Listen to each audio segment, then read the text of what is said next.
This channel does not promote any violent, harmful, or illegal activities. All content provided by this channel is meant for an educational purpose only.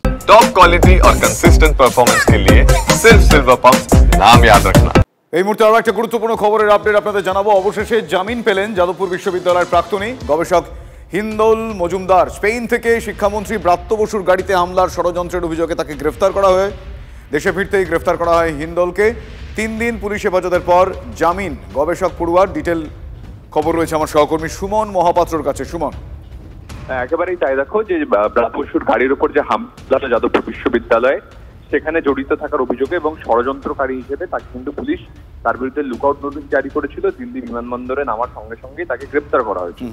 তারপর রিমান্ডে police Kolkata পুলিশের হেফাজতে 3 দিন থাকার পরে আজকে যখন মামলা ওঠে আদালতে, তখন কিন্তু তার জামিন দেওয়া হয়েছে বিচার প্রক্রিয়ার মাধ্যমে এবং শর্ত সাপেক্ষে জামিন।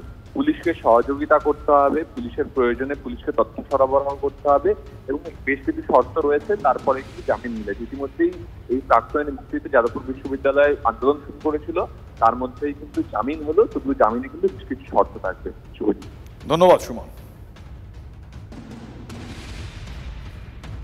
অন্যদিকে আইসিকে কুকথা কাণ্ডে আগাম জামিন পেলেন অনুব্রত মণ্ডল। বোলপুর মহকুমা আদালতে আত্মসমর্পণ করে জামিন মিলল। বয়স এবং অসুস্থতার কারণেই আগাম জামিন, এমনটাই অনুব্রতর আইনজীবী জানিয়েছেন। আইসিকে কুকথা, সেই টেলিফোনিক কনভারসেশন আপনাদের অনেকেরই মনে আছে। সেই ঘটনায় আগাম জামিন পেলেন অনুব্রত মণ্ডল। বোলপুর মহকুমা আদালতে আত্মসমর্পণ করে তিনি জামিন পেলেন। বয়স এবং অসুস্থতার কারণেই আগাম জামিন, এমনটা অনুব্রতর আইনজীবী দাবি করেছেন।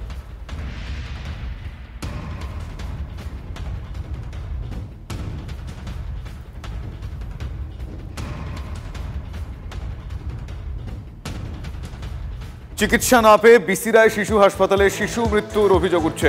সংকটজনক 6 বছরের শিশুকে এমার্জেন্সিতে না দেখেই ওপিডিতে পাঠানোর অভিযোগ ওঠে। 1.5 ঘন্টা ওপিডির লাইনে চিকিৎসা পেতে অপেক্ষা করতে হয় জ্বরে আক্রান্ত ওই শিশুকে।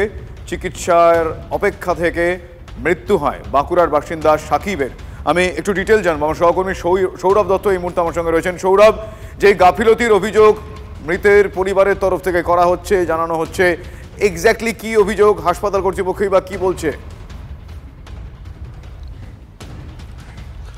দেখো, উত্তর 24 পরগনার বাঁকড়ার বাসিন্দা মাত্র 6 বছরের শিশু শেখ সাকিব গত 10 দিন ধরে জ্বরে আক্রান্ত ছিল।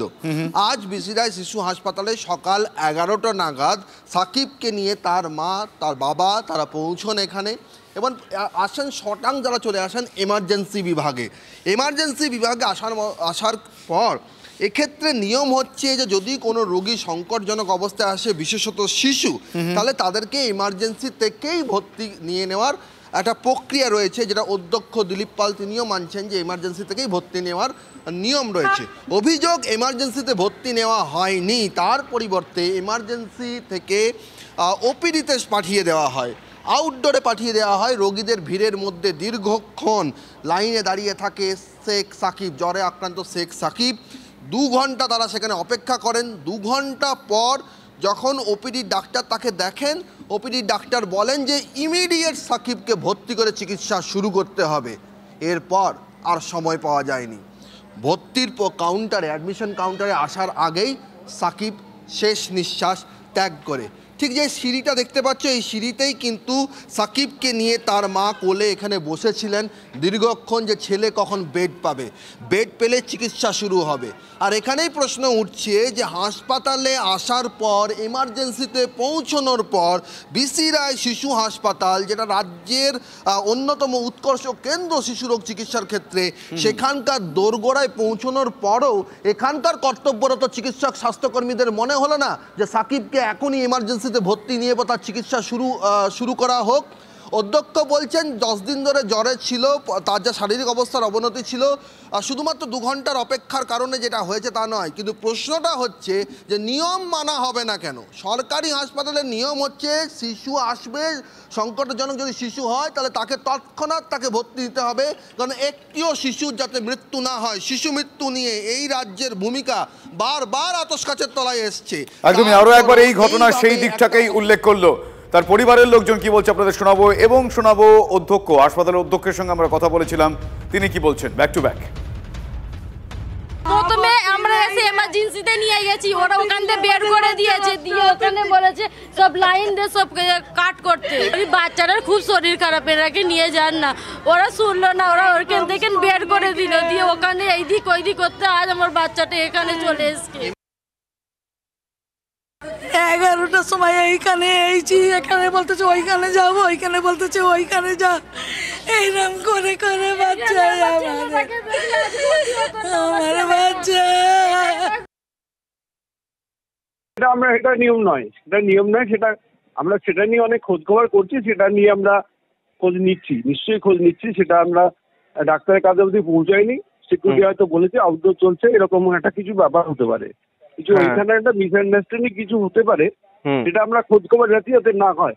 কিন্তু বাচ্চাটা এত অসুস্থ না হলে কিছু মারা যেত কি, ইমার্জেন্সি অবধি ওরা পেশেন্ট অবধি ডাক্তারের কাছে পৌঁছায়নি। আমি প্রচুর মিটিং করেছি, কোনো কারণে কোনো আন্ডারস্ট্যান্ডিং, অনেকেই তো বলে যান আউটডোর চলছে এরকম চলে, আর কেউ কিছু বলেছে নন স্পেসিফিক, ওই কথাটা দিয়ে আমি অনেকের কাছে খোঁজ নিয়েছি, সেভাবে কারো কাছে পাচ্ছি না।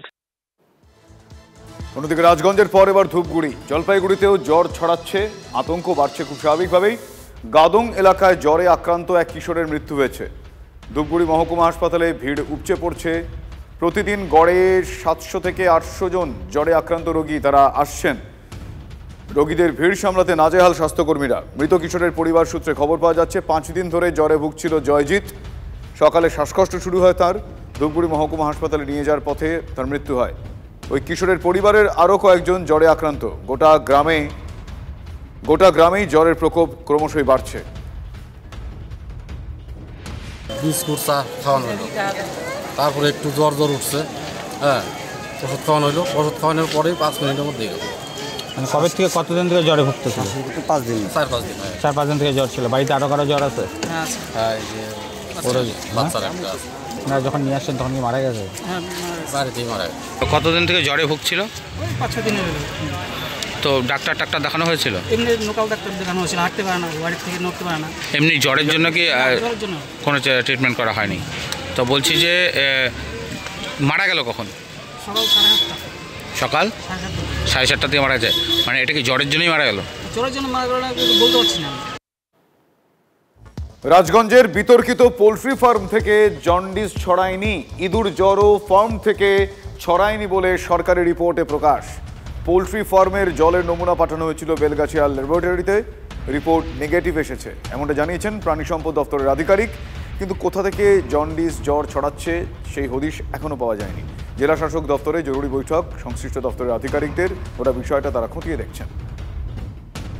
সিদ্ধান্ত হলো ওদের কিছু প্রসিডিওর আছে, আর যেখানটায় 150 লেবার ওখানটায় কর্মরত অবস্থায় আছে, আর আমরা দেখলাম ওদের প্রসিডিওরে যতগুলো ভুল আছে সেই প্রসিডিওর কমপ্লিট করবে, তারপরে আবার স্টার্ট। ওখানে নোডাল হিসাবে আমাদের জয়েন্ট বিডিওকে, রাজগঞ্জ জয়েন্ট বিডিওকে দায়িত্ব দেওয়া হয়েছে, উনি প্রত্যেকদিন গিয়ে একটু ভিজিট করে আসবেন। हम लोग जो शिफ्टिंग है उसको रुकने के लिए बोला। अच्छा, जब कौन बोला ये? डीएमएम बंद करने के लिए मना किया, अभी मुर्गी कलिंग करने के लिए मना किया। अच्छा, मना किया तो आज से खुल देंगे फार्म? हाँ, खुल देंगे। मतलब फार्म क्या चालू है? चालू हमारा अगेंस्ट में कोई वाटर रिपोर्ट सब कुछ आया है। वाटर रिपोर्ट में क्या है? हमारा सब ठीक है, कुछ मिला नहीं वाटर रिपोर्ट।